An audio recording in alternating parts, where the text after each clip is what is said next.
నేను ఎప్పుడు అంటాను, సినిమా ఇండస్ట్రీ లైఫ్ నాకు చాలా సుఖంగా ఉండేది. ఇందులోకి వచ్చిన తర్వాత సొంత హైందవ సహోదరులే కించపరిచి యూనో ఉంటుంది వాళ్ళకి. దే డోంట్ లైక్ యూనో, ఎందుకంటే మన మతం అనేది ఇస్ లైక్ తల్లి లాంటిది, దాన్ని విడిచిపెట్టి నువ్వు వేరే, ఇప్పుడు అన్ని రకాల ఆలోచనలు కలిగి ఉంటారు. So I faced lot of criticism అండి, చాలా హ్యూమిలియేషను. కొంతమంది అయితే భాష ఉచ్చారణ చాలా బాగుంటుంది వాళ్ళది, ఎందుకంటే సో ప్రాబ్లీ అది వాళ్ళ సంస్కారం, నేనేం చేయలేను. But I faced lot of difficulties అండి ఈ అంటే ఎలా ట్రాన్సిషన్. అంటారు, అంటే మీ నాన్నగారు బ్రాహ్మణ అవ్వడం వల్ల మీరు ఇలాంటి ఫేస్ చేశాను అంటున్నారా? అలా అని కాదండి, బ్రాహ్మణ అంటున్నా అంటే నేను క్రిస్టియానిటీలోకి వచ్చిన తర్వాత the opposition that I faced from our Hindu community was very strong. అప్పటి వరకు రాజా ఏం చేసినా కూడా ప్రశ్నించేవాడు లేకపోయాడు. కేవలం నేను క్రిస్టియానిటీలోకి వస్తేనే ప్రశ్నించడం ప్రారంభించారు. వేలెత్తి చూపించటము, అమ్ముడిపోయాను, ప్రచారం చేయటము, తప్పుడు ప్రచారం చేయటం. I said that is my choice. నాకు ఏది నచ్చుతుందో అది నాకు స్వేచ్ఛ. వ్యక్తిగతంగా దేశం ఇచ్చిన స్వేచ్ఛ కాదు, వ్యక్తిగతంగా భగవంతుడు ఇచ్చిన స్వేచ్ఛ. రైట్, నేను ఏది తీసుకుంటే మీకేమిటి ప్రాబ్లం అనేది. ఇంకా ఎంతమందితో మనం చెప్పుకున్నది ఉపయోగం లేదు. ట్రూ. అంటే మరి మీ లైవ్లీహుడ్ నిలవడానికి ఏం చేస్తున్నారు అని అంటే? ఓన్లీ మినిస్ట్రీ అండి, only ministry. I run a church అండి, ముషీరాబాద్కి దగ్గరలో కావడిగూడ అనే ఒక ఏరియాలోని ఏసీటీసీ కాలేజ్లోని ఐ రన్ ఎ చర్చ్ అండి. So there are very wonderful people who support the ministry and we get proceeds from my programs. కానీ నేను చేసే టీవీ ప్రోగ్రామ్స్ కానీ ప్రసంగాల ద్వారా మాకు ప్రొసీడ్స్ పర్సనల్గా పంపిస్తూ ఉంటారు కొంతమంది. రైట్. కానీ అంటే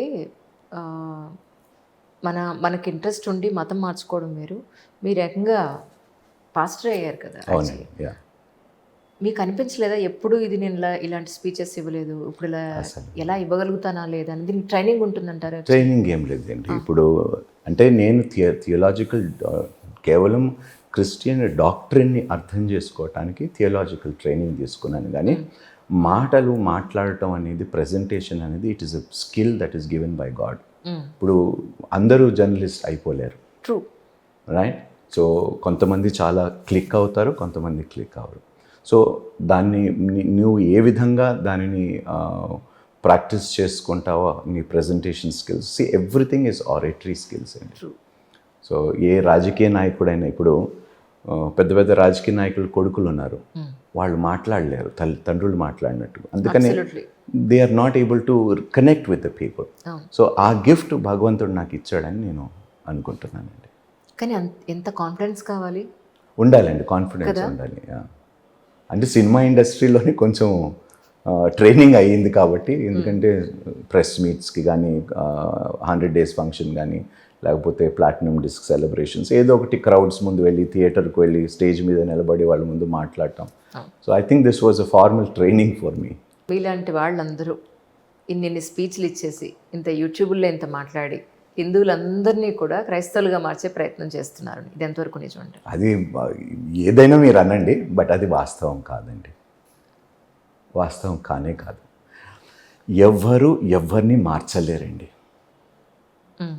ఓకే అండి, you need a strong will power. ఇప్పుడు నేను మనసు మార్చుకున్నాను అనే మాట మీరు వినే ఉంటారు. ఒక్కసారి మనసు మార్చుకున్నవాడు రెండోసారి కూడా మార్చుకోగలుగుతాడండి.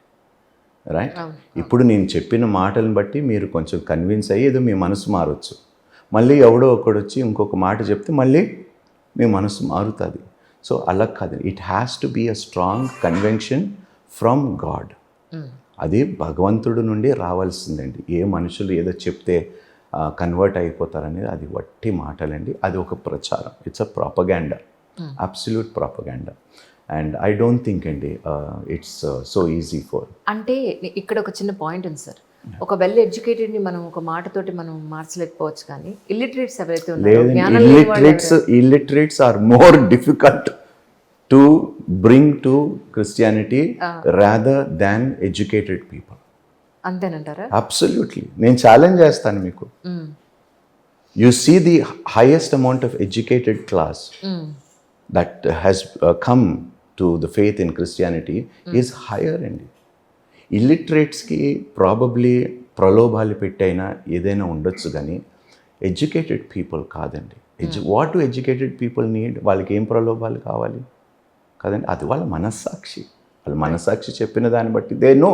వాళ్ళకి థాట్ ప్రాసెస్ ఉంది, ఆలోచన ఉంది, ప్రపంచాన్ని చూసుకున్నారు, చదువుకున్నారు, అన్నీ చేసుకున్నారు. మరి వాళ్ళకి ఎందుకు వచ్చింది కర్మ? So it's all a propaganda అండి. It's all a propaganda. ఎందుకంటే నేను ఊళ్ళలోకి వెళ్ళానండి. ఊర్లోకి వెళ్ళినప్పుడు కూడా వాళ్ళు చాలా స్ట్రాంగ్ అండి. ఎందుకంటే గ్రామ దేవతలు, వాళ్ళ ఊర్లో ఉన్న దేవతలు, they will not leave so easily అండి. until and unless something powerful happens in their midst. లేకపోతే ఇట్స్ నాట్ సో ఈజీ. ఇక్కడ నేను ఒక చిన్న ఎగ్జాంపుల్ చెప్పాలి మీకు. ఏంటంటే మా వాచ్మెన్ వాళ్ళ వైఫ్ ఆవిడ ఉంటుంది. ఆవిడ వాళ్ళ పిల్లాడికి ఏదో ఫీవర్ వస్తుంది అని చెప్పని పక్క వాళ్ళకి ఎవరికో చెప్తే, మీరు చర్చికి తీసుకురండి, పాస్టర్ గారు ప్రే చేస్తే తగ్గిపోతుందని చెప్పి ఆయన ఏం చేశారో, ఏం జరిగిందో మొత్తానికి అది ఒక అన్ఫార్చునేట్లీ అబ్బాయికి ఫీవర్ తగ్గిపోయింది. అన్ఫార్చునేట్లీ అనకండి, పాపం పిల్లోడండి. దేవా, తగ్గింది.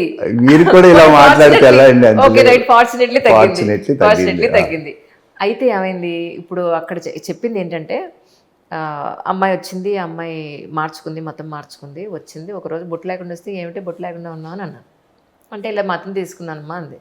సరే అయితే ఇవాళ ఇది జరిగింది కదా, ఇది పట్టుకెళ్ళు, ఫుడ్ అది ఇస్తే, అమ్మ మీ దేవుడి ప్రసాదం మేము ముట్టుకోకూడదు,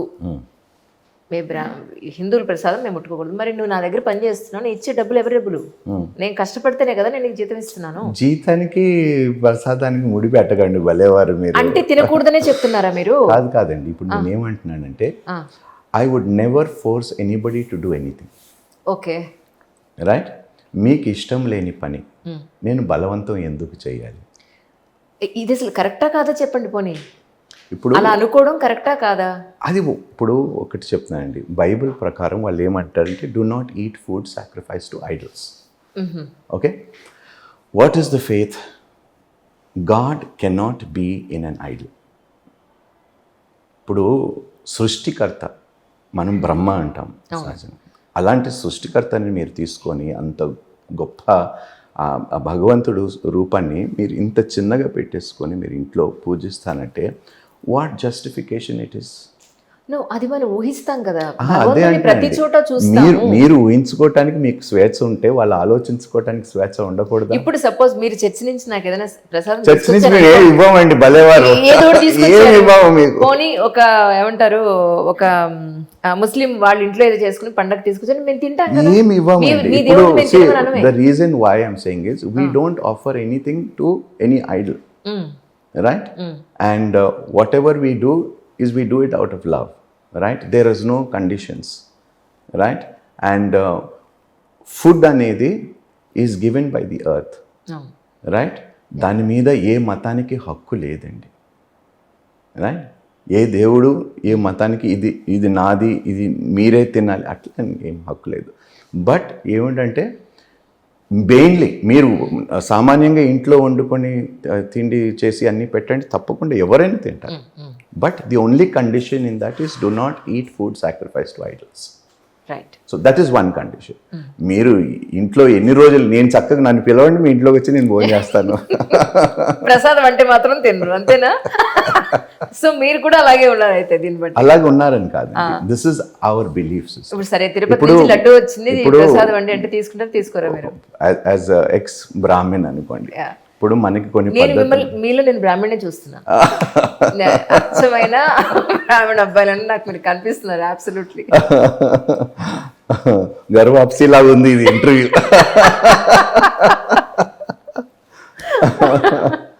లేదండి, అంటే ప్రతి మతానికి కొన్ని ఆచారాలు, కొన్ని పద్ధతులు ఉన్నాయి. Let us respect everybody, let us respect. ఇప్పుడు వాళ్ళ ట్రెడిషన్స్ వాళ్ళవి, మీ ట్రెడిషన్స్ మీది, మా ట్రెడిషన్స్ మావి, రైట్?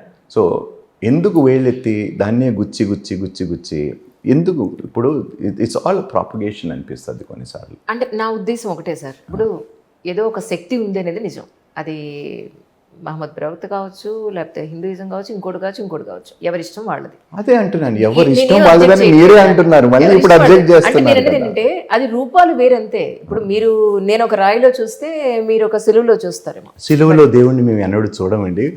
బాగోయ్ మీకు దండం పెడతా.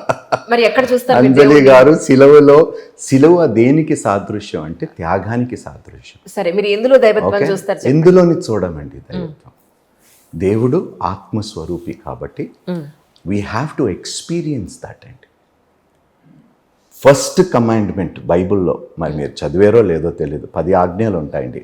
That is the moral standard, right? అది జూస్కి కావచ్చు, క్రిస్టియన్స్ కావచ్చు, అది ఇస్లాం రిలీజియన్లోనే కావచ్చు, రైట్? దీస్ మోనోథిజం రిలీజియన్స్ ఏవైతే ఉన్నాయో అందులోని ప్రాముఖ్యం ఏంటంటే do not worship the creation but worship the creator. Right. So that is the standard moral standard అనమాట. సో అందుకనే you shall have no graven images. ఎలాంటి శిల్పాలు కూడా, ఎలాంటి విగ్రహాలు కూడా ఉండకూడదు.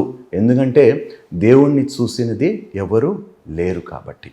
సో ఆయనకి ఒక రూపం ఇచ్చేసి ఆయన్ని పెట్టేసి మనకి ఇష్టం వచ్చినట్టుగా చేయకూడదు అనేది బైబిల్ చెప్తుంది.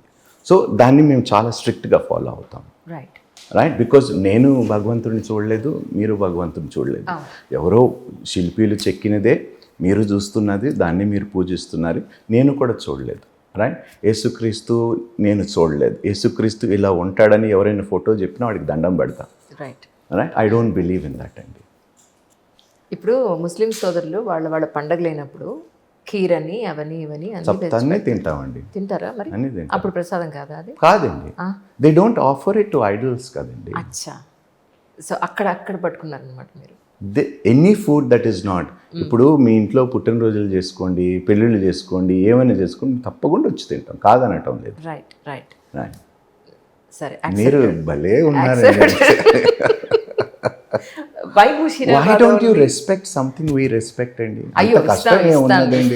డెఫినెట్ గా ఇస్తాను. మీరు కాదని అన్నప్పుడు ఇంక నేను ఇంకేం చేస్తా? బలవంతంగా వచ్చి తినిపించలేను కదా నేను. అబ్బా చూసారా, బలవంతంగా తినిపించలేంది బలవంతంగా మతం మార్చేయచ్చు అంట.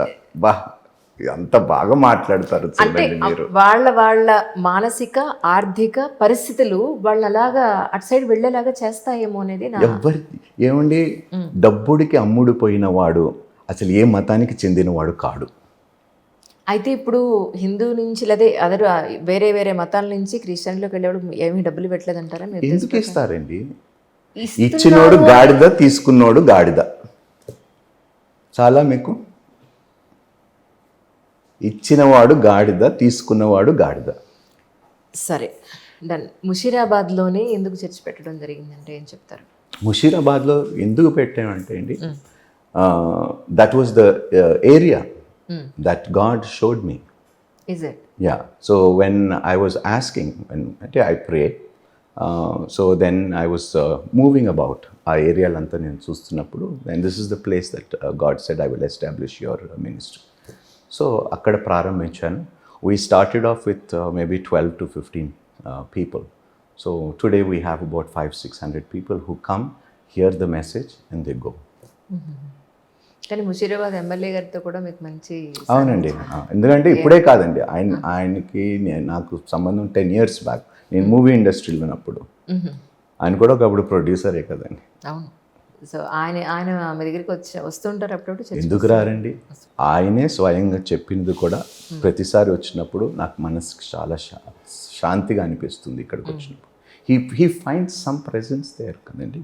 ఇప్పుడు ఆయన చెప్పనవసరం లేదు, but when he comes, right? So మీది కూడా లవ్ మ్యారేజ్ అని చెప్పాను విన్నాను. అయ్యో కాదండి, కాదా? సినిమా ఇండస్ట్రీలోనే, అంతేగాని బయట మాత్రం అరేంజ్డ్ మ్యారేజే. షాదీ.com. కానీ తమిళీని చేసుకున్నట్టున్నారు. తమిళనే చేసింది. అంతేనా? ఓకే. సో ఇంట్లో తమిళ్ మాట్లాడతారా అయితే? నేను నా భార్య తమిళ్ మాట్లాడతాను. 3 ఆడపిల్లలు. ఎస్. ఒకళ్ళు ఇద్దరు కాకుండా 3 ఎందుకు అనుకున్నారు? నేను దేవుణ్ణి 4 అడిగానండి యాక్చువల్గా. మీరు చాలా డిఫరెంట్గా ఉన్నారు ఈ విషయంలో. నేను పెళ్లి చేసుకున్న ఫస్ట్ రోజే నా భార్యతో మాట్లాడిందంటే నాకు పిల్లలు చాలా ఇష్టం అండి. Okay. And I want to have a big family. Right ఎందుకు ఆలోచన వచ్చిందంటే I never had a family అండి. I never had a family. So అటు మా మదర్ ఫ్యామిలీ వాళ్ళతో కూడా we were not very close. అటు మా ఫాదర్ ఫ్యామిలీతో we almost literally grow up as orphans. So నాకు పెద్ద ఫ్యామిలీ కావాలి. రేపు నాకు పిల్లలు పుట్టి వాళ్ళు పెళ్ళి అయ్యి వాళ్ళకి పిల్లలు పుడితే నాకు ఇలా 30-40 మంది నా కళ్ళ ముందు నా కుటుంబము అని చెప్పుకోవటానికి అందుకనే ఆ ఆశతో అడిగాను. And God heard my prayer. ఇంత కూడా ముగ్గురుతో ఆపరేటేనా? ఏమో అండి తెలియదు. కాదు, మీకు అనిపించిందా ముగ్గురు ఆడపిల్లలు ఒక్క అబ్బాయి అంటే బాగుంది? లేదండి, అలాగే ఏం లేదండి. మనసులో లేదండి, ప్లీజ్ అలాంటిది ఏం లేదండి. Who ever God has given I'm grateful అండి. ఆరోగ్యంగా చక్కటి బిడ్డల్ని ఇచ్చారు, థ్యాంక్ యూ, అంతే. కానీ రాజశేఖర రెడ్డి గారితో మీరు అంత క్లోజ్గా మూవ్ అయ్యేవారు, రాజకీయాల్లో ప్రత్యక్ష రాజకీయాల్లోకి ఎందుకు రాలేకపోయారు? వచ్చాను కదండి, నేను కాంగ్రెస్ పార్టీలో. ఇక్కడ కొద్ది రోజులే, నేనది ఇప్పుడు ప్రజెంట్ ఎందుకు రాలేదు? కొద్ది రోజులు ఏమిటండి, ఆయన చనిపోయిన తర్వాత కూడా నేను సంతాప సభలు బాబోయ్ ఎన్ని స్థలాలు చేశారు. చేశాను. పర్టికులర్గా ఆయన చనిపోయిన తర్వాత మళ్ళీ ఇంట్రెస్ట్ పోయిందండి నాకు. ఎందుకంటే అంత వైబ్రెంట్ లీడర్ని నేను మళ్ళీ చూస్తానో చూడను, ఐ రియలీ డోంట్ నో. అంటే ఆ రాజకీయానికే ఒక కళ తెచ్చారు రాజశేఖర్ రెడ్డి గారు. అంటే ఆయన దగ్గర అవ్వడానికి కారణం అంటే యాక్చువల్లీ అంత దగ్గర ఇట్ జస్ట్ కనెక్టెడ్ అండి. ఏ కారణం అనేది లేదు. నాకు ఫస్ట్ ఆరోగ్యశ్రీ అండి, రైట్. మా మదర్కి క్యాన్సర్తో చనిపోయినప్పుడు she suffered a lot and ఫైనాన్షియల్గా కూడా we had many obstacles. My father died of a massive heart attack and we had no money with us. So అలాంటి సమయంలో నిజంగా డబ్బులు లేని వారికి ఉచితముగా ఏదో గవర్నమెంట్ హాస్పిటల్స్లో కాకుండా ప్రైవేట్ హాస్పిటల్స్లో ఉచిత వైద్య సేవ అనేది ఏ నాయకుడు, that is the only reason. నేను రాజశేఖర రెడ్డి గారిని కూడా నేను మిమ్మల్ని కలవటానికి కారణం అదొక్కటే సార్ అన్నాను. Aarogyasri, that is one of the best schemes అండి. ట్రూ. కానీ ఆయన కాలం చేసిన తర్వాత జగన్ గారితో మళ్ళీ మీరు ఏమి? తక్కువ అండి, చాలా తక్కువ. ఐ మీన్ ఆయన కోసం క్యాంపెయినింగ్కి వెళ్ళాను. వైఎస్ఆర్సీపీ పార్టీ ఎస్టాబ్లిష్ చేసినప్పుడు ఆయన పులివెందల నుండి నిలబడినప్పుడు ఆ ఏరియాలంతా అప్పుడు భూమన్ నాగిరెడ్డి గారికి ఇన్ఛార్జ్ ఇచ్చారు, ప్రొద్దుటూరు అంతా. ఆయన అండర్లోని మేము క్యాన్వసింగ్ చేస్తాం జగన్ గారికి. That was my last. మొన్న ఐ థింక్ ప్రీవియస్ ఎలక్షన్లో కూడా గెలవలేదు. ఇప్పుడు చంద్రబాబు నాయుడు గెలిచిన టైంలో కూడా అప్పుడు కొన్ని ప్రాంతాలకు వెళ్ళాను, వైజాగ్, కాకినాడ ఈ ఏరియాల్లోని ఆయన పార్టీ వాళ్ళ కోసం నేను ఎమ్మెల్యే క్యాండిడేట్స్ కోసం ప్రచారం